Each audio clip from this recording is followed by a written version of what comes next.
Sigmund Freud. La interpretación de los sueños, capítulo 5.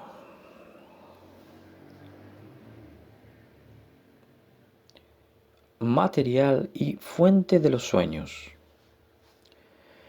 Al revelarme el análisis que el sueño de las inyecciones de Irma constituía una realización de deseos, se apoderó de nosotros un vivísimo interés por comprobar si con ello habíamos descubierto un carácter general del fenómeno onírico y acallamos por el momento todas aquellas otras curiosidades científicas que en el curso de la labor de la interpretación habían surgido en nuestro ánimo. Mas ahora, una vez llegados al final del camino que en aquella ocasión elegimos entre todos los que ante nosotros abrían, podemos ya volver sobre nuestros pasos y escoger un nuevo punto de partida para proseguir en un distinto sentido nuestra exploración de los problemas del sueño.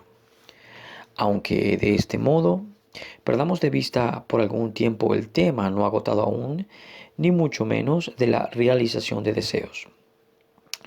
Desde que mediante la aplicación de nuestro procedimiento de interpretación onírica nos es posible descubrir un contenido latente de los sueños muy superior en importancia a su contenido manifiesto, tenemos que sentirnos incitados a examinar de nuevo uno de los problemas que el fenómeno onírico plantea para ver si este nuevo conocimiento puede acaso procurarnos la solución de aquellos enigmas y contradicciones que mientras no conocíamos sino el contenido manifiesto de los sueños, nos parecían inasequibles. En nuestro primer capítulo expusimos detalladamente los juicios de los autores sobre la conexión de los sueños con la vida despierta y sobre la procedencia del material onírico. Recordemos ahora aquellas tres peculiaridades de la memoria onírica que, habiendo sido observadas por muchos, nadie había logrado aún esclarecer dichas peculiaridades. Eran: 1. Que el sueño prefiere evidentemente las impresiones de los días inmediatos anteriores. Robert Strumpel, Hildebrandt, Whithallam. Segunda, que efectúan una selección conforme a principios diferentes de aquellos a los que se adapta nuestra conciencia despierta, recordando no lo esencial e importante, sino lo accesorio y desatendido.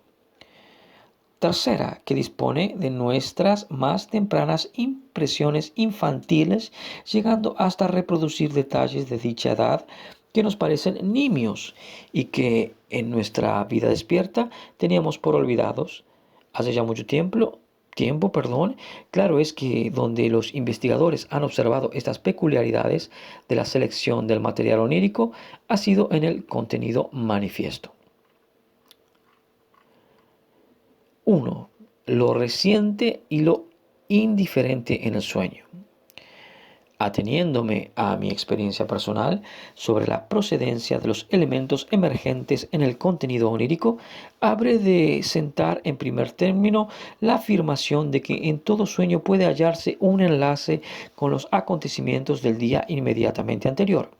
Cualquiera que sea el sueño que escojamos, propio o ajeno, comprobaremos siempre la verdad de este principio que nos proporciona en la investigación del suceso del día anterior que ha podido constituir el estímulo de un sueño, el punto de partida del análisis del mismo. Con gran frecuencia resulta efectivamente este cambio el más corto y ventajoso para lograr la interpretación. En los dos sueños que hasta ahora hemos sometido a más minucioso análisis, el de la inyección de Irma y el de mi tío José, esta relación con los sucesos del día anterior parece tan evidente que no necesita de esclarecimiento ninguno. Mas con el fin de demostrar su generalidad, expondré una serie de ejemplos tomados de mi propia crónica onírica, aunque sin comunicar por ahora de cada sueño más que la parte necesaria para el descubrimiento de la fuente onírica buscada. 1. Voy de visita a una casa en la que solo después de muchas dificultades se me deja entrar. Mientras tanto, hago esperar a una mujer. Fuente: conversación de la tarde anterior con una parienta mía sobre la necesidad de esperar antes de realizar una compra que desea. 2. He escrito una monografía sobre cierta especie de plantas, indeterminada en el sueño. Fuente: por la mañana había visto en el escaparate de una librería una monografía sobre los ciclámenes. 3. Veo en la calle dos mujeres, madre e hija. Esta última ha sido paciente mía. Fuente: una paciente a la que tengo en tratamiento me ha comunicado por la tarde las dificultades que su madre opone a la continuación del mismo. 4. Voy a la librería y me suscribo a una publicación periódica. El coste de la suscripción es de 20 florines al año. Fuente: mi mujer me ha recordado la tarde anterior que le debo 20 florines del dinero que le doy todas las mañanas. 5. Recibo una carta del Comité Socialdemócrata, carta en la que se me considera como miembro del mismo. Fuente: durante el día he recibido cartas del Comité Electoral Liberal y de la Unión Humanitaria, de la cual soy socio. 6. Veo un hombre sobre una escarpada roca en medio del mar. Todo ello a la manera pictórica de Böckling. Fuente: Dreyfus en la Isla del Diablo y noticias de parientes míos residentes en Inglaterra, etcétera.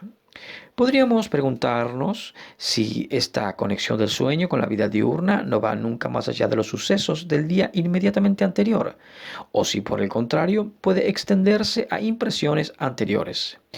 Dentro siempre de un próximo pretérito, no es esta cuestión de esencial importancia, pero una vez planteada me inclinaría a resolverla en el sentido del exclusivo privilegio del último día anterior al sueño, o como en adelante lo denominaremos, el día del sueño, Traumtag.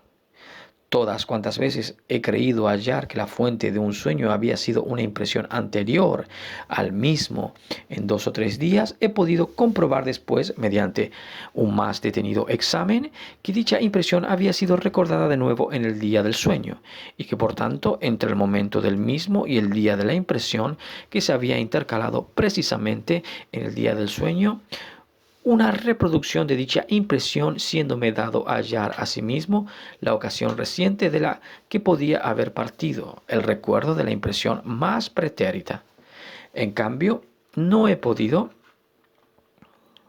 nunca comprobar que entre la impresión diurna estimulante y su retorno en el sueño se hallase intercalado un intervalo regular de importancia biológica. Como primer intervalo de este género indica H. Svoboda, que el de 18 horas.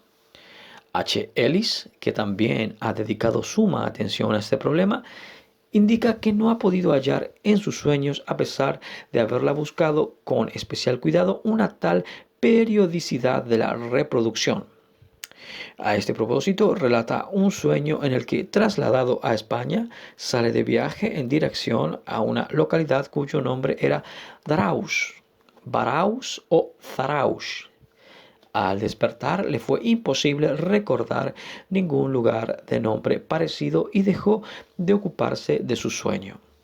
Pero meses después cayó en la cuenta de que Zarauz es una estación situada entre San Sebastián y Bilbao, línea por la que había viajado 250 días antes del sueño.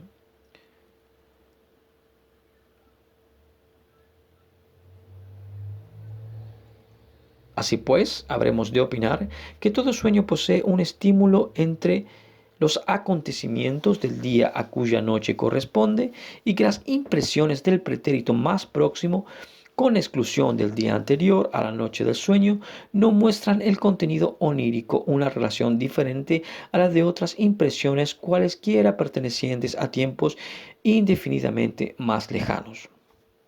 El sueño puede elegir su material de cualquier época de nuestra vida, por lejana que sea, a la que, partiendo de los sucesos del día del sueño, las impresiones recientes, puede alcanzar nuestro pensamiento.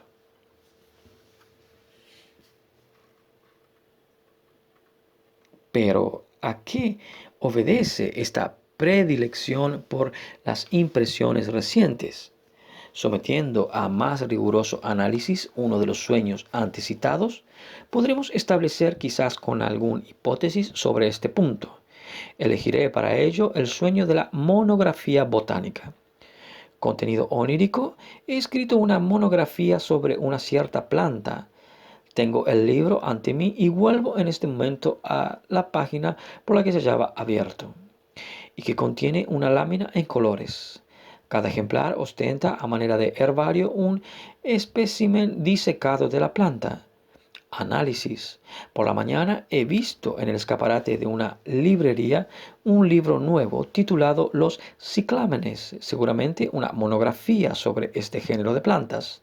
Los ciclámenes son la flor preferida de mi mujer. Me reprochó no acordarme sino pocas veces de traerle flores, sabiendo lo mucho que le gustan. El tema, traer flores, me recuerda una historia que ha relatado hace poco en una reunión de amigos míos, utilizándola como prueba de que el olvido constituye con gran frecuencia la realización de un propósito de lo inconsciente y permite siempre deducir una conclusión sobre los secretos pensamientos del olvidadizo. Una señora joven que se hallaba acostumbrada a recibir de su marido un hermoso ramo de flores el día de su cumpleaños, echa de menos esta muestra de cariño en uno de tales días y rompe a llorar amargamente. El marido no acierta a explicarse este llanto y cuando ella le revela la causa se excusa alegando haber olvidado totalmente qué día era y quiere salir enseguida a comprar las flores. Pero la mujer continúa desconsolada, viendo en el olvido de su esposo una prueba de que ya no ocupa ella en sus pensamientos igual lugar que antes. Mi mujer ha encontrado hace 2 días a esta señora de L., la cual le dijo que se sentía mejor de salud y le preguntó por mí. En años anteriores había acudido a mi consulta para someterse a tratamiento. A estas asociaciones libres se agregan luego las que siguen. Realmente he escrito una ocasión algo análogo a una monografía sobre una planta, un estudio sobre la coca, que orientó la atención de K. Kohler sobre la propiedad anestésica de la cocaína. En mi trabajo se indicaba ya como posible este empleo del citado alcaloide, pero no se estudiaba a fondo la cuestión. Con relación a este tema, se me ocurre ahora que en la mañana del día siguiente a este sueño, cuya interpretación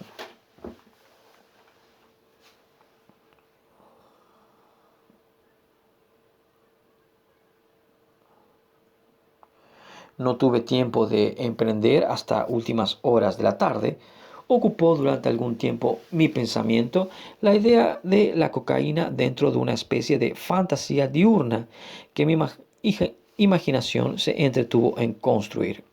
Pensé en efecto que si alguna vez tenía la desgracia de padecer una glaucoma, iría a Berlín y me haría operar en casa de un amigo mío, por un médico conocido por él, pero al que no revelaría mi personalidad.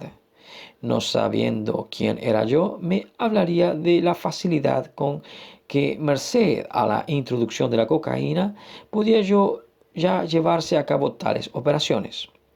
Por mi parte, me guardaría muy bien de revelar que había tenido participación en dicho descubrimiento. A esta fantasía se enlazaron pensamientos sobre lo embarazoso que es para un médico solicitar para sí propio el auxilio profesional de otros colegas.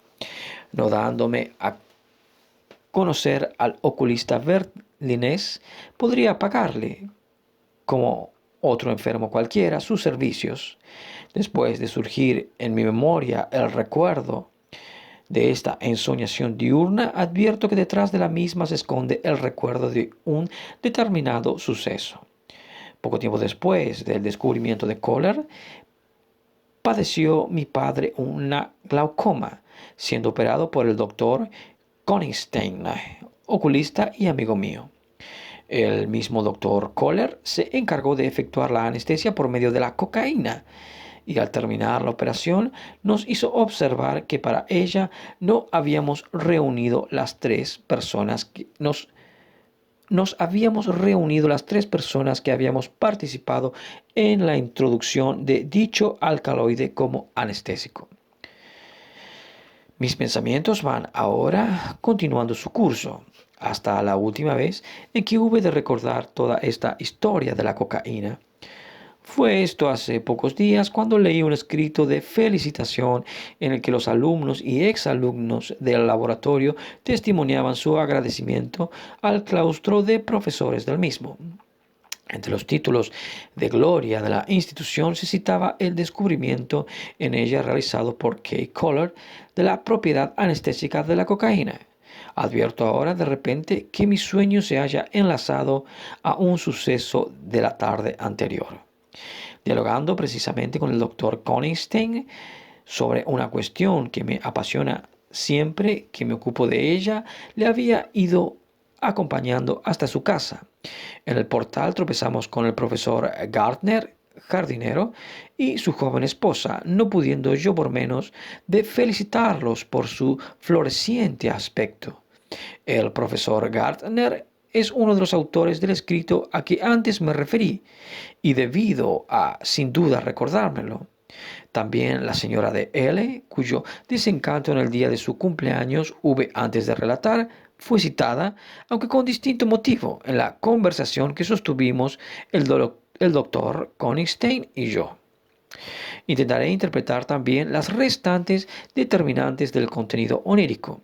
La monografía contiene un espécimen disecado de la planta, como si de un herbario se tratara. A la idea del herbario enlaza un recuerdo de mis tiempos escolares. El director del establecimiento de enseñanza en que yo estudiaba reunió una vez a los alumnos de las clases superiores y los encargó de revisar y limpiar el herbario de la casa, en el que se habían encontrado pequeñas larvas de polilla. Witcherworm, literalmente, gusano de los libros. Desconfiando sin duda en la eficacia de mi ayuda, no se me entregaron sino pocas hojas, en las que, recuerdo, había algunos ejemplares de plantas crucíferas. Mis conocimientos de botánica no han sido nunca cosa mayor. Al examinarme de esta disciplina, me fue presentada también una crucífera sin que lograse reconocerla, y hubiera sido reprobado a no salvarme mis conocimientos teóricos. Desde las crucíferas pasa mi pensamiento a las compuestas. En realidad, la alcachofa es una flor de la familia de las compuestas y precisamente aquella a la que podría denominar mi flor preferida, más cariñosa que yo. Suele mi mujer traerme con frecuencia esta flor del mercado. Veo ante mí la monografía que he escrito. Tampoco esto carece de una relación. Aquel amigo mío, residente en Berlín, al que antes hube de referirme y que posee en alto grado la facultad de imaginación plástica, me escribió ayer: no dejo de pensar en tu libro sobre los sueños. Lo veo terminado ante mí y paso sus hojas lleno de interés. Le envidio profundamente esta facultad de visión. Ojalá pudiese ver también yo mi libro terminado ante mí. La lámina en colores, siendo estudiante de medicina, compliqué extraordinariamente mi trabajo por el afán de no estudiar sino en monografías. A pesar de mis limitados medios económicos, adquirí varias importantes publicaciones médicas cuyas láminas en colores me encantaban. Este afán de buscar lo completo en cada cuestión me enorgullecía. Cuando luego comencé a publicar por mi cuenta, tuve que dibujar las láminas correspondientes a mis trabajos. Y sé que una de ellas salió tan imperfectamente que motivó las burlas de un benévolo colega. A esto se enlaza, no sé muy bien cómo, un muy temprano recuerdo infantil. Mi padre tuvo un día la humorada, apenas justificable desde el punto de vista educativo, de entregarnos a mí y a la mayor de mis hermanas para que los estropeáramos y destruyéramos a nuestro antojo un libro con láminas en colores. Descripción de un viaje por Persia. Por entonces tenía yo 5 años y mi hermana no llegaba a 3. El cuadro que formábamos mi hermana y yo, destruyendo gozosamente el libro al que fuimos arrancando las hojas, una por una como una alcachofa, es casi el único perteneciente a aquella edad del que conservo aún un recuerdo plástico. Cuando después comencé mi vida de estudiante, se desarrolló en mí una gran afición a poseer libros, correspondiente a la inclinación a estudiar en monografías, una afición como las que aparecen en las ideas del sueño con respecto a los ciclámenes y a las alcachofas. Llegué a ser un gusano de libros. Desde que hube de comenzar a reflexionar sobre mí mismo, he referido siempre esta primera pasión de mi vida a la impresión infantil antes indicada, o mejor dicho, he reconocido que dicha escena infantil constituye un recuerdo encubridor de mi posterior bibliomanía. Naturalmente, no tardo en mostrárseme que las pasiones nos acarrean con facilidad amargos sinsabores. Teniendo 17 años, se me acumuló en la librería una elevada cuenta, en ocasión en la que no disponía de medios para saldarla y apenas me sirvió de excusa para con mi padre el buen motivo de mis gastos. El recuerdo de este suceso de la juventud me lleva enseguida a la conversación que con mi amigo el doctor Coningstein mantuve la tarde anterior del sueño, conversación en la que tratamos también del reproche que, como en el citado suceso juvenil, suelen hacérseme ahora de dejarme arrastrar demasiado por mis aficiones y preferencias. Por razones que no hacen al caso, prescindiré de continuar aquí la interpretación de este sueño y me limitaré a indicar el camino que a la misma conduce. Durante la labor en el análisis me ha sido recordada repetidamente mi conversación con el doctor Coningstein, pasando revista a los temas en ella tratados. Se me hace comprensible el sentido del sueño. Todas las rutas mentales iniciadas, o sea, las referentes a las aficiones de mi mujer y a las mías propias, a la cocaína, a las dificultades de la asistencia médica entre colegas, a mi predilección por los estudios monográficos y mi descuido de determinadas disciplinas como la botánica, todo esto es continuado en la interpretación hasta desembocar en una cualquiera de las numerosas ramificaciones de mi diálogo con el oculista. Mi sueño presenta nuevamente el carácter de una justificación, de una defensa de mi derecho análogamente al de la inyección de Irma antes analizado. Pudiera incluso decirse que continúa el tema que en dicho sueño se iniciaba y lo desarrolla en relación con un nuevo material surgido con posterioridad a él. La misma forma expresiva del sueño, en apariencia indiferente, muestra ahora un particularísimo carácter. Así como en el sueño de Irma trato de justificarme alegando ser un médico concienzudo y aplicado, hago constar ahora en mi sueño que soy el autor de un valioso y utilísimo trabajo sobre la cocaína. Y tanto en uno como en otro caso me escudo en la alegación correspondiente para afirmar un derecho. Es como si de los méritos expuestos dedujese una conclusión en la forma siguiente. Siendo así, creo que puedo permitirme. Pero en el ejemplo presente puedo prescindir de exponer al detalle la interpretación, pues el propósito que me guía al comunicar este sueño era tan solo el de investigar en un caso práctico la relación del contenido onírico con el suceso estimulador del día del sueño.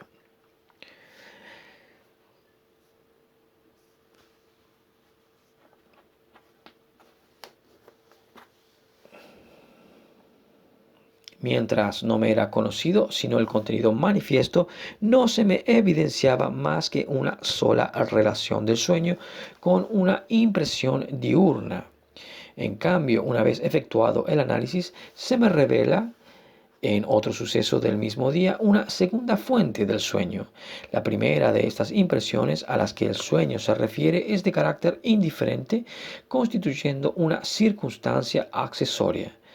El haber visto en el escaparate de una librería un libro cuyo título atrae fugitivamente mi atención y cuyo contenido apenas debería interesarme, la segunda impresión posee en cambio un alto valor psíquico.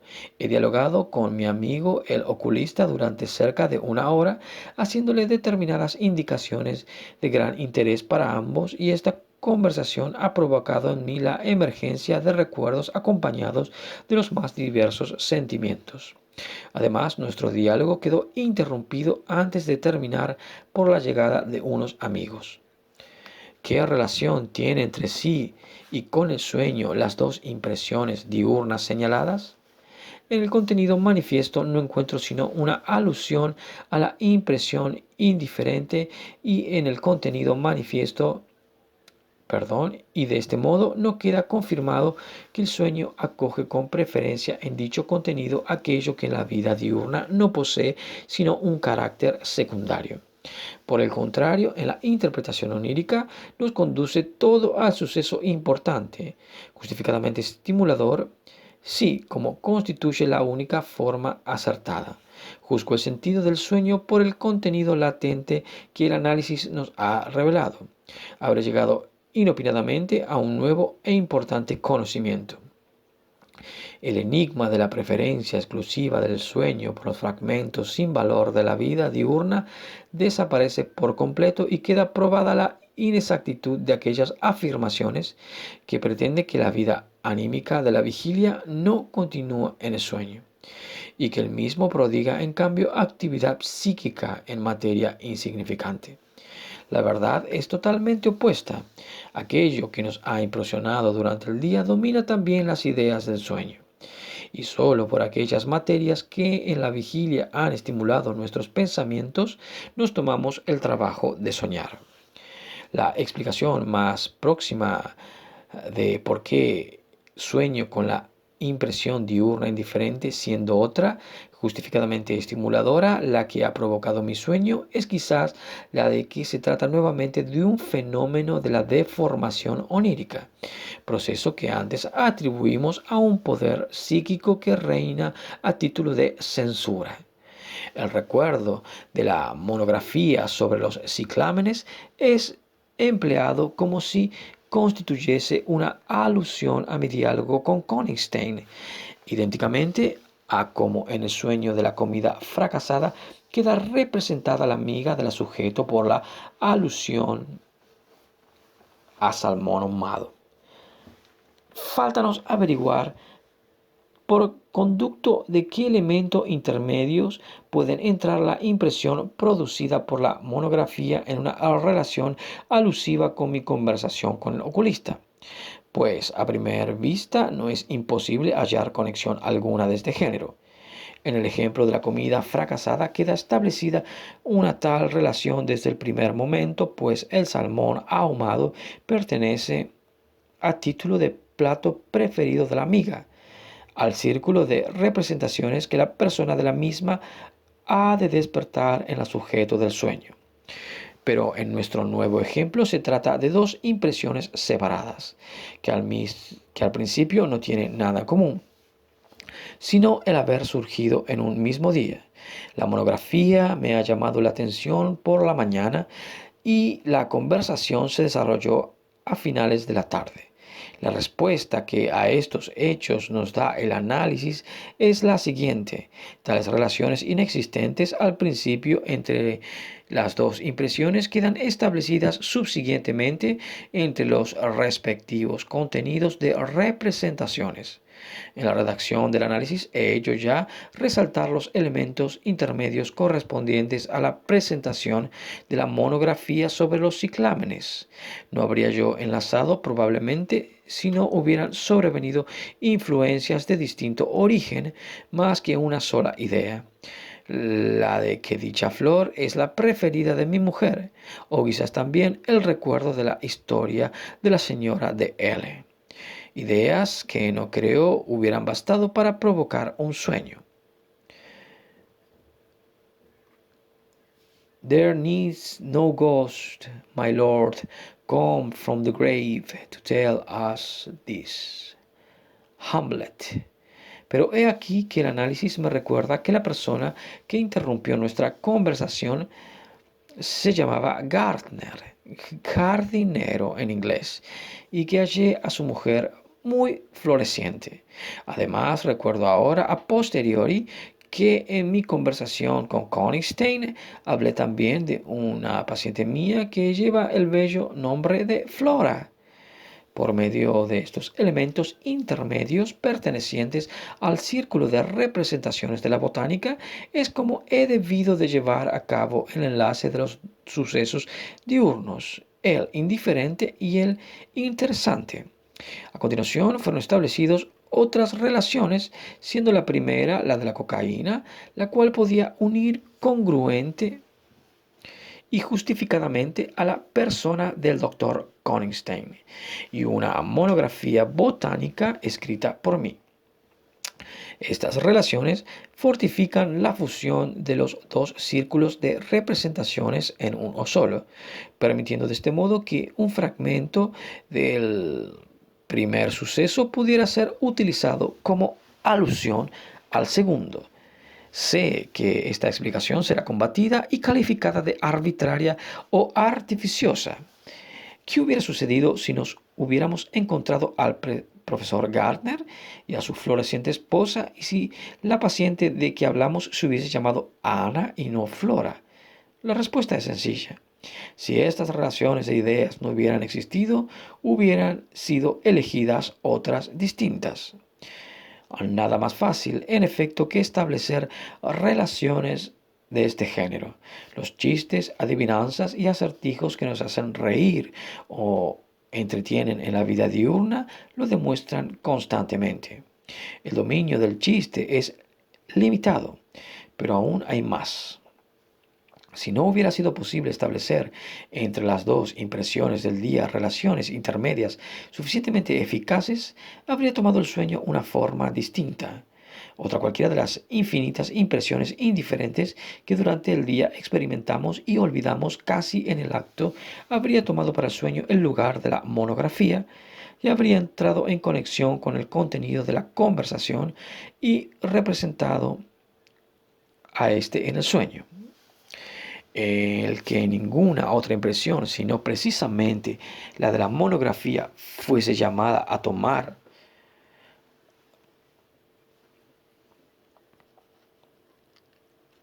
a su cargo este papel, es señal de que era la más apropiada para el establecimiento de la conexión.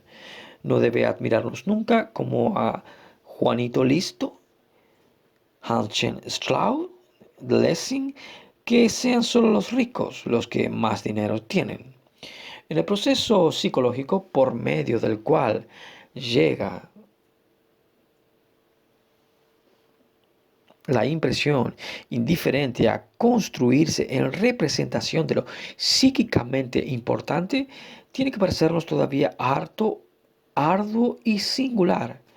En otro capítulo nos plantearemos la labor de aproximar más a nuestra inteligencia las peculiaridades de esta operación aparentemente incorrecta. Pues por el momento queremos limitarnos al resultado de dicho proceso, resultado que los conocimientos deducidos de numerosísimos análisis oníricos nos fuerzan a aceptar. Lo que del proceso advertimos es como si mediante los indicados elementos intermedios se llevase a cabo un desplazamiento de lo que podríamos denominar acento psíquico, hasta conseguir que representaciones débilmente provistas de intensidad inicialmente adquieran por apropiación de la intensidad de otras mejores provistas al principio una energía que las capacite para forzar el acceso de la conciencia. Tales desplazamientos no nos admiran cuando se trata de la aplicación de magnitudes de afecto o en el general de actos motores que la solterona sin familia transfiera su ternura a sus animales caseros, que el solterón se convierta en apasionado coleccionista, que el soldado defienda hasta la muerte algo que en realidad no es sino una seda de colores, que en las relaciones amorosas nos colme de felicidad un apretón de manos prolongado durante un segundo, o que un pañuelo perdido produzca en Otelo un ataque de ira.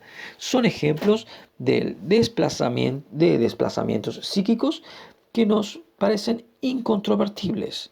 En cambio, el que del mismo modo y conforme a los mismos principios se establezca en una conclusión sobre lo que llega a nuestra conciencia y lo que es usurpado a la misma, esto es, sobre lo que pensamos, nos hace la impresión de algo morboso y lo calificamos de error mental cuando lo observamos en la vida despierta. Anticipando aquí el resultado de consideraciones que más adelante habremos de exponer, revelaremos que el proceso psíquico que hemos reconocido en el desplazamiento onírico se nos demostrará, ya que no patológicamente perturbado, sí distinto de lo normal, esto es como un proceso de naturaleza más bien primaria. De este modo, interpretaremos la inclusión de restos de sucesos secundarios en el contenido del sueño como un fenómeno de la deformación onírica por desplazamiento, y que recordaremos que en este proceso deformador vimos una consecuencia de la censura que vigila a la comunicación entre dos instancias psíquicas. Esperamos, por tanto, que el análisis onírico nos descubra siempre la fuente verdadera y psíquicamente importante situada en la vida diurna, cuyo recuerdo ha desplazado su acento sobre el recuerdo indiferente. Esta concepción lo sitúa en abierta contradicción con la teoría de Robert, inutilizable ya para nosotros. En efecto, resulta que el hecho que quería explicar Robert no existe, pues la hipótesis de su existencia se basa en el error que supone la no sustitución del contenido aparente del sueño por el verdadero sentido del mismo. Pero no es esta la única objeción que puede oponerse a dicha teoría. Si el sueño tuviera realmente la función de liberar nuestra memoria por medio de una labor psíquica especial de las escorias del recuerdo diurno, el trabajo realizado mientras dormimos sería muy superior al que pudiera significar nuestra actividad anímica despierta. Las impresiones indiferentes del día, de las que habíamos de proteger nuestra memoria, son infinitamente numerosas y la noche entera no bastaría para hacerlas desaparecer. Mucho más verosímil es que el olvido de las impresiones indiferentes se realice sin intervención activa de nuestros poderes anímicos. No obstante, parece haber algo que nos advierte que no debemos todavía echar a un lado, sino más detenido exámenes las teorías de Robert. Hemos dejado inexplicado el hecho de que una de las impresiones indiferentes del día, y precisamente del último, proporcione siempre el contenido onírico un elemento. Entre esta impresión y la verdadera fuente onírica en lo inconsciente no siempre existen relaciones desde un principio, sino que, como ya hemos visto antes, quedan establecidas después durante la elaboración del sueño, y como para facilitar el desplazamiento que la misma ha de llevar a cabo, tiene pues que existir una coerción que imponga el establecimiento de tales relaciones precisamente con la impresión reciente, aunque nimia, y esta última tiene que ser por una cualidad particular cualquiera apropiada para ello. En caso contrario, sería igualmente fácil que las ideas latentes desplazasen en su acento sobre un fragmento inesencial de su propio contenido de representaciones. Los conocimientos que a continuación expongo, deducidos de mis análisis, pueden conducirnos a una explicación satisfactoria de esta cuestión. Cuando un día ha traído consigo dos o más sucesos capaces de provocar un sueño, quedan ambos mencionados en el mismo por una única totalidad, como si el fenómeno onírico obedeciese a una coerción que le obligase a formar con ellos una unidad. Ejemplo, una tarde de verano subí a un coche de ferrocarril en el que encontré a dos amigos míos que no se conocían entre sí. Uno de ellos era colega mío de gran fama y el otro un miembro de una distinguida familia a la que presto mi asistencia profesional. Aunque presenté enseguida a ambos señores, no entablaron durante todo el largo viaje conversación seguida entre ellos, sino que se limitaron a tomar parte en las que por separado hube yo de iniciar con cada uno. En una de ellas rogué a mi colega que recomendase a sus amistades a un conocido común que comenzaba por entonces el ejercicio de la medicina. Mi colega me observó que estaba convencido de los méritos del principiante, pero que su insignificante figura le había de hacer más difícil el acceso a las casas de personas distinguidas.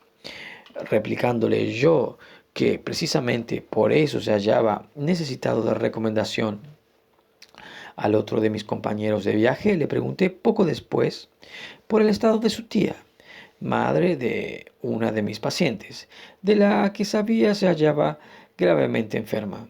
A la noche siguiente a este viaje soñé que aquel amigo mío, para el cual había solicitado ayuda, se hallaba en un elegante salón y pronunciaba con toda la serena corrección de un acabado hombre de mundo y ante una selecta concurrencia en la que situé a todas las personas distinguidas y ricas que me eran conocidas, un discurso necrológico en memoria de la anciana tía de mi compañero de viaje, a la que mi sueño daba ya por muerta.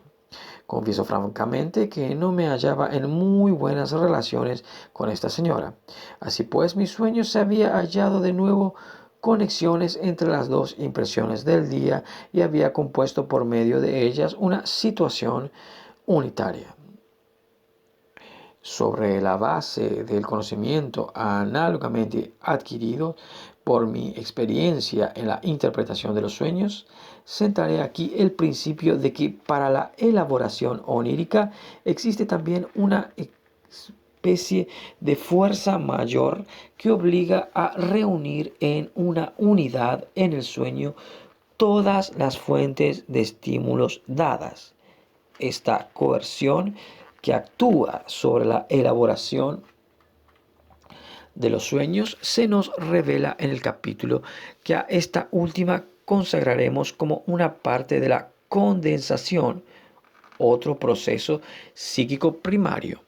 Entraremos ahora en el examen de la cuestión de si la fuente onírica a la que el análisis nos conduce tiene que ser siempre un acontecimiento externo e importante o si un suceso interior, o sea, el recuerdo de un suceso psíquicamente importante o un proceso mental, puede asimismo llegar a constituirse en estímulo onírico. Los numerosos análisis realizados nos permiten contestar a esta interrogación en sentido afirmativo. El estímulo de un sueño puede ser un proceso interior que nuestra actividad intelectual diurna ha actualizado. Creo es este el momento de agrupar en un esquema, las fuentes oníricas descubiertas. La fuente de un sueño puede ser 1. Un suceso reciente y psíquicamente importante representado directamente en el sueño. 2. Varios sucesos recientes e importantes que el sueño reúne en una unidad. 3. Uno o varios sucesos recientes e importantes representados en el contenido manifiesto por la mención de un suceso contemporáneo, pero indiferente. 4. Un suceso interior importante, recuerdo, proceso mental, representado siempre en el sueño por la mención de una impresión reciente pero indiferente. Vemos pues que el contenido manifiesto de todo sueño existe siempre un elemento que repite una impresión del día inmediatamente anterior. Este factor, destinado a ser representado en el contenido manifiesto, puede pertenecer al acervo de representaciones del verdadero estímulo del sueño, como parte esencial o nimia del mismo, o proceder del círculo de ideas de una impresión indiferente, enlazando con él del estímulo onírico por relaciones más o menos numerosas. La aparente multiplicidad de las condiciones depende aquí únicamente de una alternativa, esto es, de que hayan tenido o no lugar un desplazamiento, alternativa que nos permite explicar los contrastes del fenómeno onírico con igual facilidad que a la teoría médica el progresivo despertar de las células cerebrales. Observamos además en el esquema antes consignado que el elemento psíquicamente importante pero no reciente, el proceso mental o el recuerdo, puede ser sustituido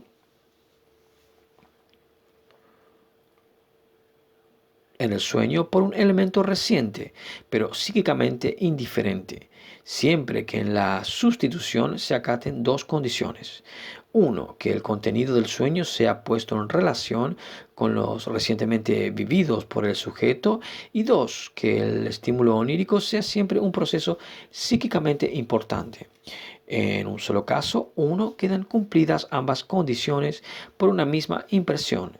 Si reflexionamos además que aquellas impresiones indiferentes que son utilizadas por la elaboración del sueño mientras conservan la propiedad de ser recientes, pierden esta aptitud en cuanto envejecen un solo día o varios como máximo, habremos de decidirnos a suponer que la actualidad de una impresión le da por sí determinado valor psíquico para la formación de sueños, valor que equivale en cierto modo al que los recuerdos o procesos mentales saturados de afecto, posteriores reflexiones de orden psicológico, nos permitan adivinar en qué puede fundarse este valor de las impresiones recientes para la formación de sueños. Secundariamente es atraída aquí nuestra atención sobre el hecho de que durante la noche y sin que nuestra conciencia lo advierta, puede tener efecto importantes transformaciones de nuestro material de recuerdos y representaciones. El consejo de consultar con la almohada, esto es, de dejar pasar una noche antes de tomar decisión ninguna importante, se halla plenamente justificado, pero observamos que con estas consideraciones hemos pasado de la psicología del sueño a la del estado de reposo, acto para el que aún han de presentársenos numerosas ocasiones. Existe, sin embargo, una objeción que amenaza echar por tierra estas últimas conclusiones. Si las impresiones indiferentes, solo mientras son recientes, poseen acceso al contenido onírico, ¿cómo hallamos también en este elementos de tempranas épocas de nuestra vida, que cuando fueron recientes carecieron, según la expresión de Strumpel, de todo valor psíquico y debían por tanto hallarse olvidados hace mucho tiempo? Elementos que no son ni recientes ni psíquicamente importantes. Pero apoyándonos en los resultados obtenidos en psicoanálisis de individuos neuróticos, podemos salvar por completo esta objeción.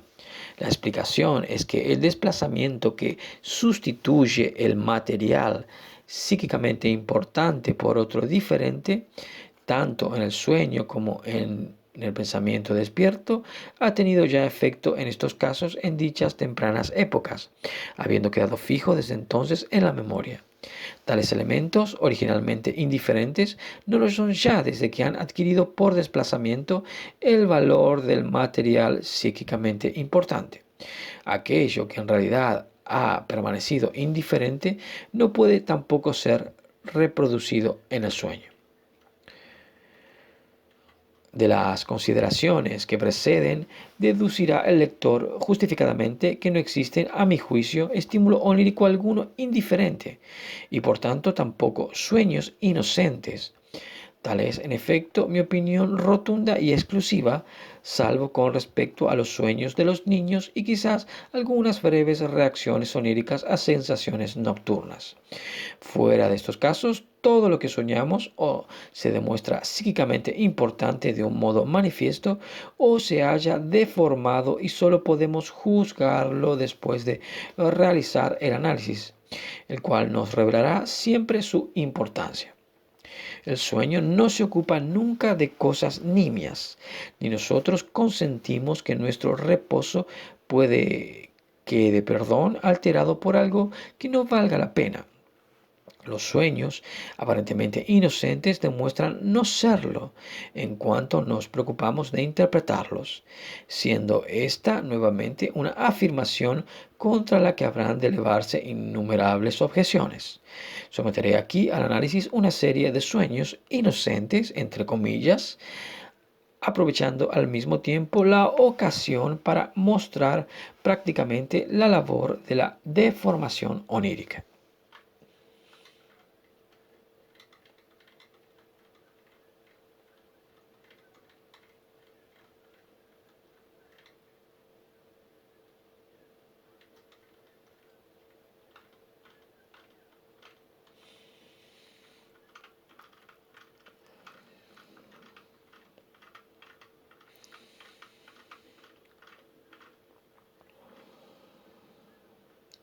Uno, una señora joven, inteligente y distinguida, pero muy reservada en su vida de relación y hasta un tanto aguamansa, me refirió un día: he soñado que llegaba tarde a la plaza y no encontraba ya nada en la carnicería ni en la verdulería.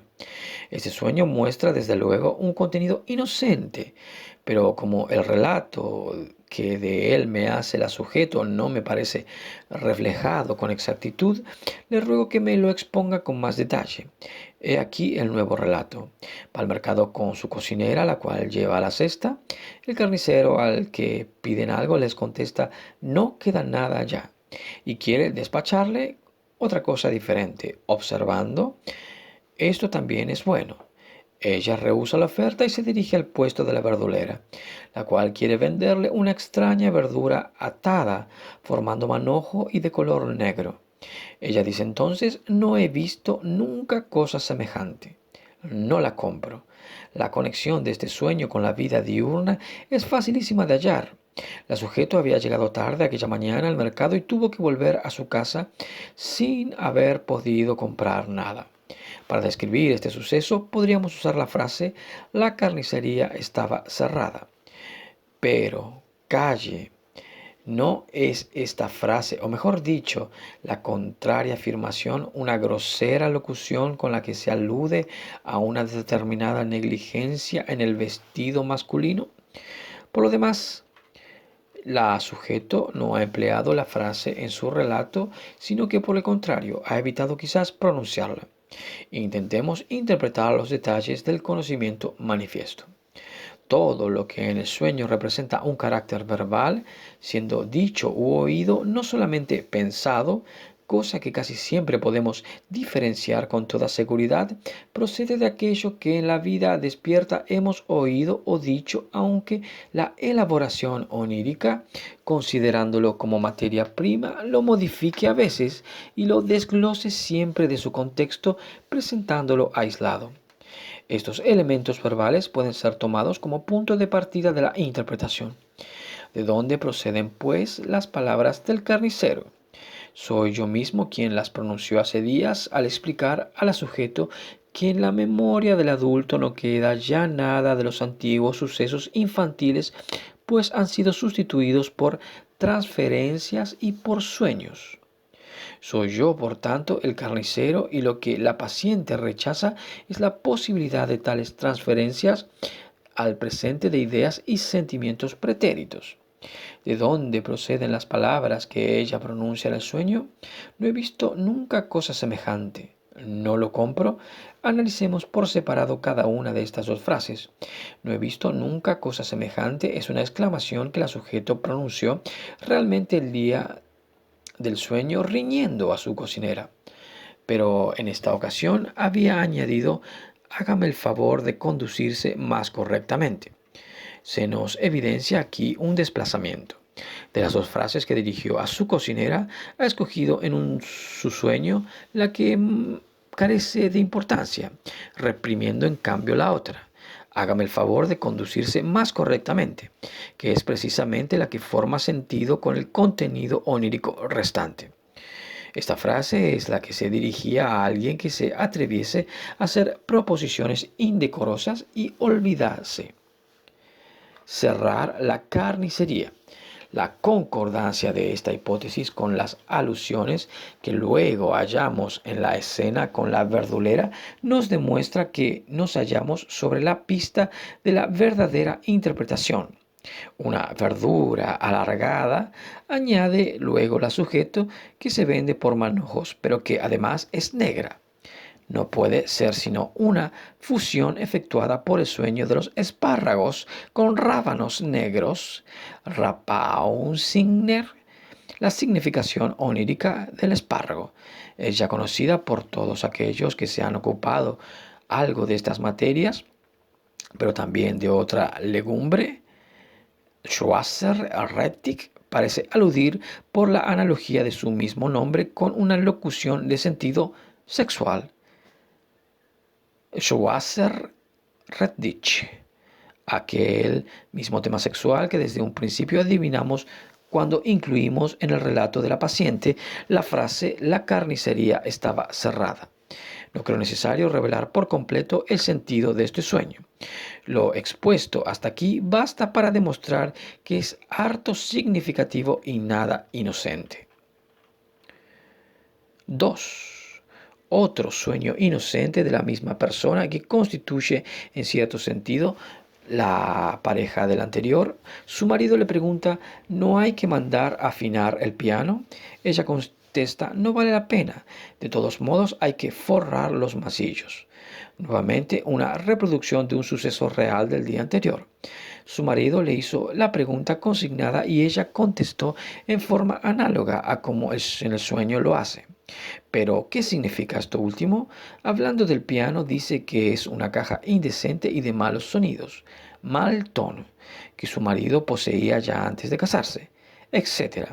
Pero la clave de la solución nos la da la frase «no vale la pena». Esta frase procede de una visita que la paciente hizo el día del sueño a una amiga suya, invitada a quitarse la chaqueta, habiendo rehusado diciendo «no vale la pena. Me tengo que marchar enseguida».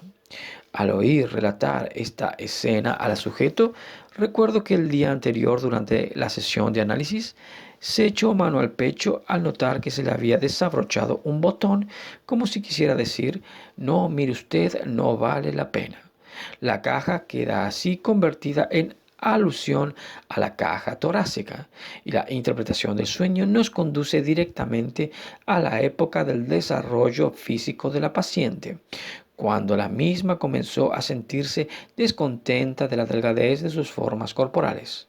Las expresiones indecente y mal tono nos llevan también a esta temprana época en cuanto recordamos la frecuencia con la que tanto en la alusión como en el sueño suelen sustituirse los pequeños hemisferios del cuerpo femenino a otros más amplios pertenecientes también al mismo. 3. Interrumpiré la serie de sueños de esta enferma para intercalar en ella un breve sueño inocente de un joven. Sueña que ha tenido que ponerse de nuevo el gabán de invierno, cosa terrible.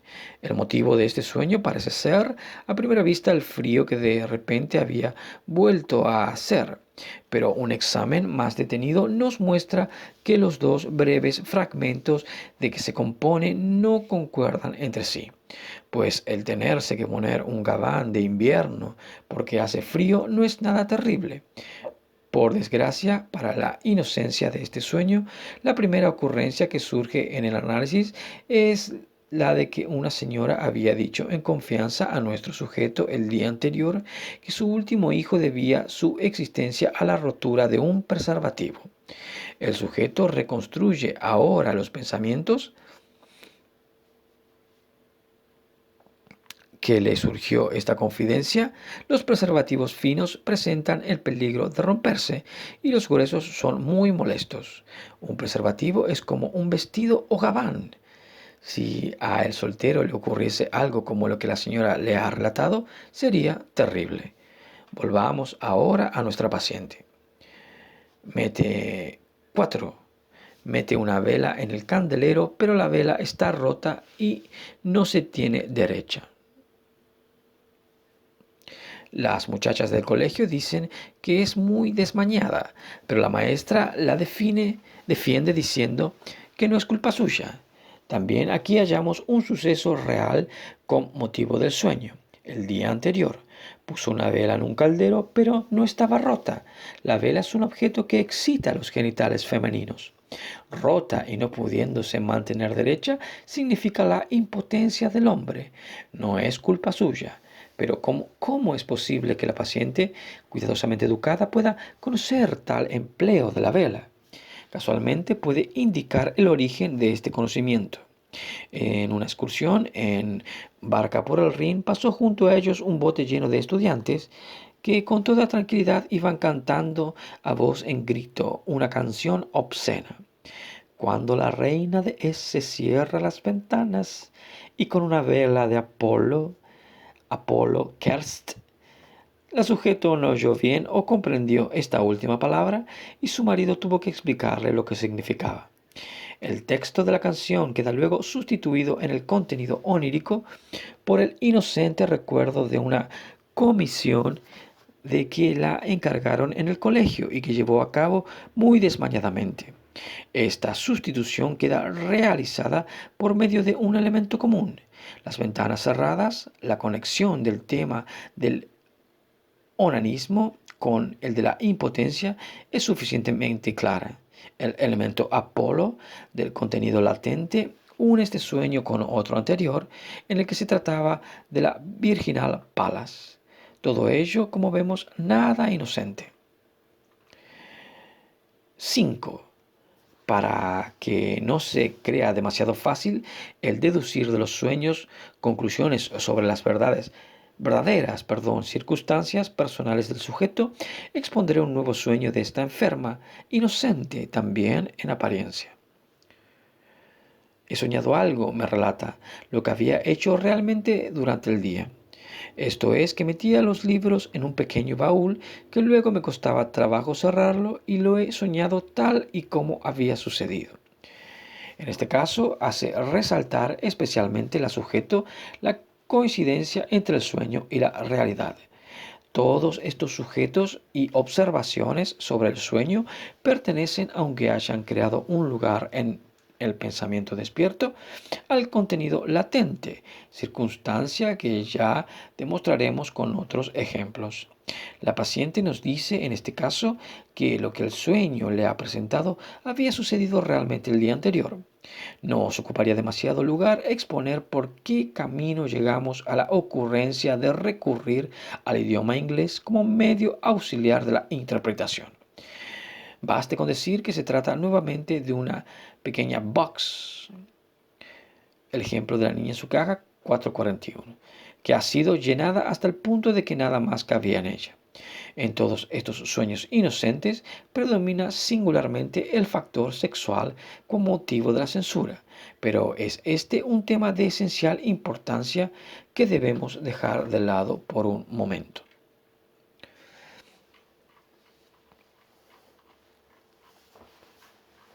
Nota del lector, el capítulo 5 es bastante extenso, así que lo voy a dividir o quizás lo ahonde por completo en la próxima.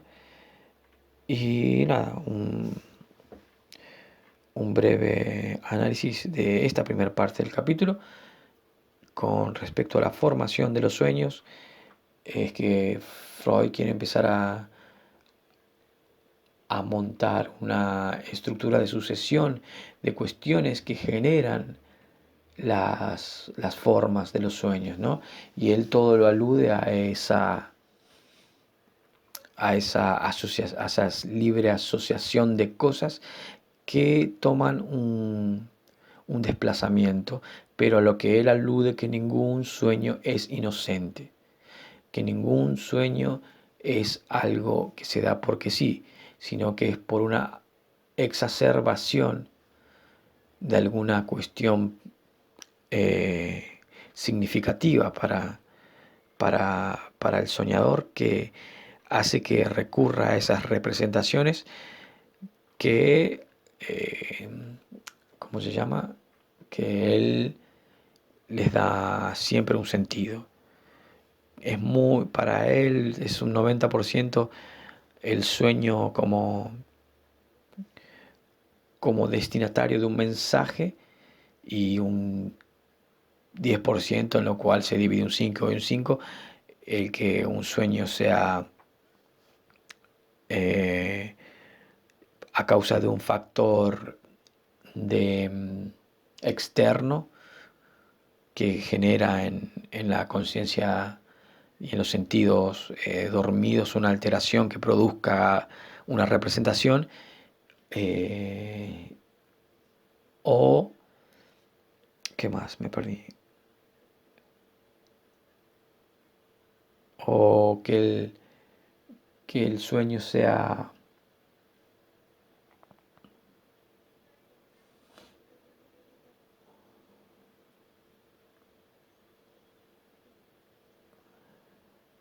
una supresión de recuerdos. Ahí está, que el sueño sea una supresión de recuerdos, y él en este caso va muy en discordancia. Este también por eso quiero leerlo todo, esta parte, eh, porque él se basa muchísimo, muchísimo en lo que son la libre asociación, de que todo es un proceso de, de ideas concomitantes con una forma latente, con un significado latente y una forma manifiesta. Y él va en contra casi de la neurología, o de la neurociencia, de los estudios que ahora le adjudican al sueño solamente la facultad de ser una supresión de material de la vigilia, solamente como un proceso fisiológico. O sea, no, él está recontra, recontra apegado a su idea. O sea, si no, se caería por completo toda su teoría psicoanalítica, ¿no? De que el sueño es una estructura con un significado, es una estructura casi como un ideal, ¿no? Como queriendo hacer una analogía platónica, pero media, media, sí, no, pertinente en ciertos puntos para que lo quiera observar de esa manera. Pero nada, por eso quiero leer todo el capítulo, si es que tengo tiempo de leerlo todo por completo. Si no, lo iré separando, no sé, veré cómo lo haré. Pero algo que pasa es que tengo mucho que leer, y no quiero mal leerlo en todo completo. Lo dije de un principio, este libro es arduo y largo, así que falta.